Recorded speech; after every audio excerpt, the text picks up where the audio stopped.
Matthew chapter 18, the verse 18 says that, again, I say unto you, that if two of you shall agree on earth as touching anything that they shall ask, it shall be done for them of my Father which is in heaven.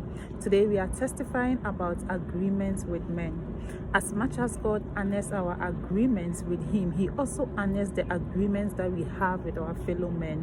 1 John chapter 4 verse 20 tells us that we are liars if we say that we love God whom we have not seen, but claim to hate our brothers whom we have seen.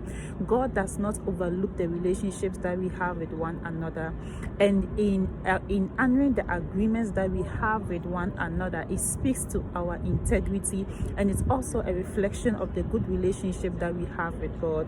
So there is no way God will not honor the agreements we have with our fellow men, which is why it is so important that before you agree to anything with another person, whether it's a contract, whether it's a lifelong decision, whether it's a short-term decision, it is important to seek of God.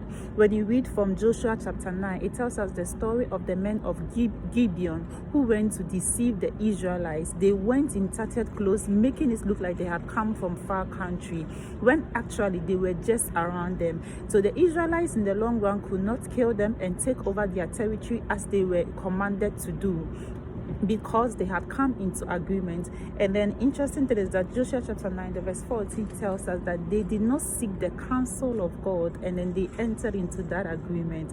What agreement are you entering into with your fellow people? God will not make the ultimate decision for you. When Jesus encountered the man with infirmity by the pool of Bethesda, he asked him, do you want to be healed? And then the man said yes before he received his healing. Jesus saw the state that he was in. If not anything, he saw that everybody who was by the pool was waiting for the angel to mess up the pool once in a year for them to fall in and get their healing. So that should have been enough information for Christ to know. But he asked him for his agreement.